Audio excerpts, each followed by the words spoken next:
سب سے پہلے تو ہمارے برادر محترم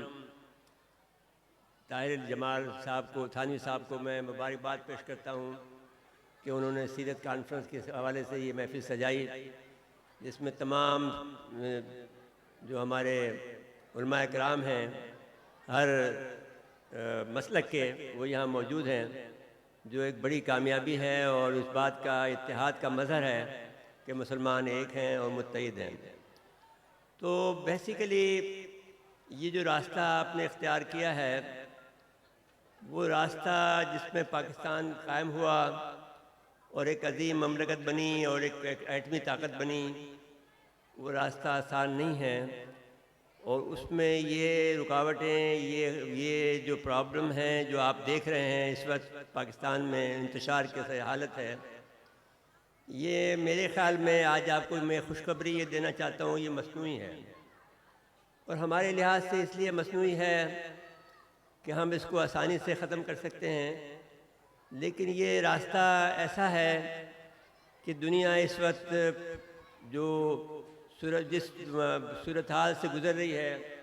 جو منظرنامہ بن رہا ہے وہ تیسری عالمگیر جنگ کا ہے، اس سے کیسے بچا جائے۔ دیکھیے، میں آپ کی خدمت میں یہ عرض کرنا چاہتا ہوں کہ جب پہلی عالمی جنگ شروع ہوئی تو روس بھی اس میں شامل تھا۔ اس وقت USSR یعنی سوویت یونین کہلاتا تھا، لیکن وہ زمانے میں زار روس کے قبضے میں تھا، تو وہاں پر کمیونسٹ انقلاب آیا، بارشوک انقلاب جسے کہتے ہیں۔ تو اس وقت روس نے یہ فیصلہ کیا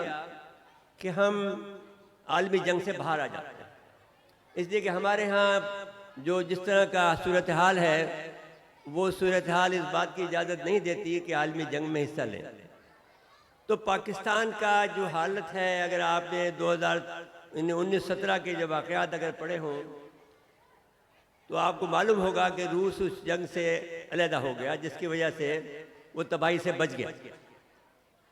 تو یہ صورتحال ہمارے لیے بھی ایسا ہی ہے کہ اب جو صورتحال اس وقت نظر آ رہی ہے بظاہر تو بہت خوفناک ہے،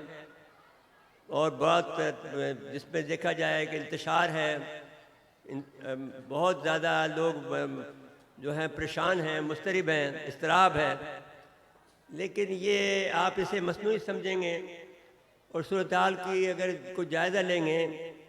تو ہم یہ سمجھتے ہیں کہ ہم عالمی جنگ سے بچنا چاہتے ہیں، اور کسی عالمی جنگ کا ایندھن ہم بننے سے بچنا اس لیے چاہتے ہیں کہ ہمیں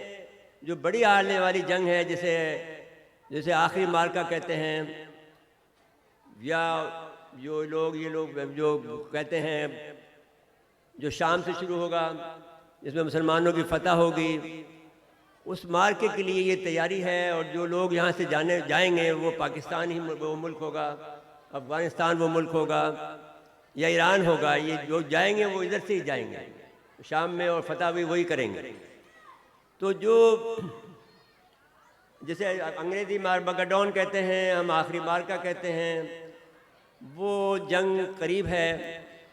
دوسری باتیں جو میں آپ کی خدمت میں عرض کرنا چاہتا ہوں، جب تک ہم رسول اکرم صلی اللہ علیہ وسلم کے احکامات کی تعمیل نہیں کریں گے، اور وہ احکامات جو ہیں وہ ہمیں اس کی تعمیل کرنے کے لیے جو رکاوٹیں ہیں اس کو دور نہیں کریں گے، اور بات جو ہمارے ہاں اتحاد کی ہوتی ہے، یہ اتحاد کافی نہیں ہے۔ اتحاد کے ساتھ میں دانش بھی چاہیے، حکمت عملی بھی چاہیے، اس کے بغیر ہم کامیاب نہیں ہو سکتے ہیں۔ اتحاد میں اگر ہم ہوڑ ہو جائیں، ایک عام پبلک بن جاتے ہیں، ماس بن جاتے ہیں، تو وہ کامیابی کا آپ کا جو ہے وہ نشان نہیں بتاتا، بلکہ آپ کی دانائی جو ہے اس تحریک میں جو آپ کا جو حکمت عملی ہے وہ آپ کو فتح کے قریب لے جائے گی اور کامیابی قریب لے جائے گی۔ میں یہ آپ کی خدمت میں عرض کرنا چاہتا ہوں کہ دیکھیے، پاکستان 2 لاکھ ضرور ہوا، لیکن آپ یہ بات بھی دیکھ لیں کہ آپ کا آج کل 27 فروری ہے، تو وہ 2019 کا دن اگر آپ یاد کریں تو ہم نے جو جواب دیا انڈیا کو، وہ پہلا ہمارا مشرقی پاکستان کے علیحدگی کے بعد جو کامیابی ہوئی ہے، ایک چھوٹی سی کامیابی ہے لیکن وہ ایک بڑی تاریخی کامیابی ہے، جس میں کہ ہم نے 2 جہاز ان کے گرائے، ایک ہیلی کاپٹر خود بخود گرا جو ہم نے جیم کیا تھا اس کے نتیجے میں۔ تو میں آپ سے عرض کرنا چاہتا ہوں کہ ہم آگے بڑھے ہیں اور اللہ نے چاہا تو جو وقت جیسا جیسا آئے گا اس میں ہمیں کامیابی بھی ہوگی، اور یہ جو انتشار بدائی نظر آ رہا ہے یہ کچھ دنوں کے بعد میں بالکل ہوا میں تحلیل ہو جائے گا، اور ہم پھر سے وہی مقام حاصل کر لیں گے جو ہمارا ہونا چاہیے۔ اس کے بعد میں آپ کی خدمت میں جو عرض کرنا چاہتا ہوں وہ یہ ہے کہ یورپ کا جو اس وقت اتحاد ہے یہودیوں کے ساتھ میں، نصارہ اور یہودیوں کے درمیان میں جو اتحاد ہے یہ بھی مصنوعی ہے، اس لحاظ سے کہ اگر ہم نے جب مطالعہ کیا اس کا 1050 سے لے کر اور 1933 تک، تو یہودی جو ہیں 5 مرتبہ یورپ سے، انگلینڈ سے نکالے گئے، 5 مرتبہ فرانس سے نکالے گئے، 5 مرتبہ اسپین سے نکالے گئے، 5 مرتبہ یہ روس سے نکالے گئے، جبکہ زار کی حکومت، زار کہتے ہیں بادشاہ تھا اس زمانے میں جو بہت زیادہ ظالم بادشاہ ہوتے تھے روس کے اندر، وہ وہاں سے نکالے گئے، اٹلی سے نکالے گئے۔ پھر یہ بھی ہوا کہ فرانس میں 5000 یہودیوں کو زندہ جلا دیا گیا۔ پھر یہ ہوا کہ جو اسپین سے 100 یہودیوں کو جو ہے قتل کیا گیا۔ یہ ہوا کہ پھر 1933 میں آپ نے دیکھا کہ جس کو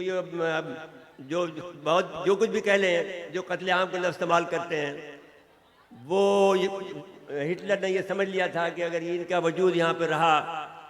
تو یہ دنیا میں خرابی پیدا کر دیں گے۔ تو سوال یہ پیدا ہوتا ہے کہ میں یہ آپ سے گزارش کرنا چاہتا ہوں کہ کیوں یہ نکالے گئے،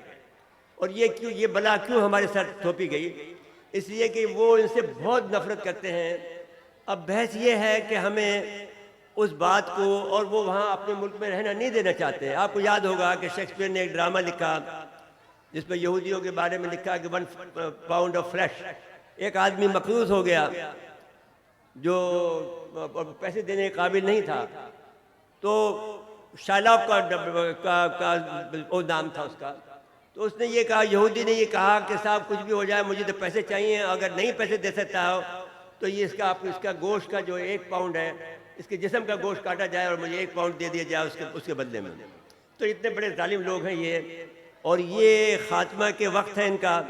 اور میں آپ کو یقین دلاتا ہوں، ایمان کے ساتھ میں میری یہ حالت ہے کہ میں یہ سمجھتا ہوں کہ ان کی تباہی و بربادی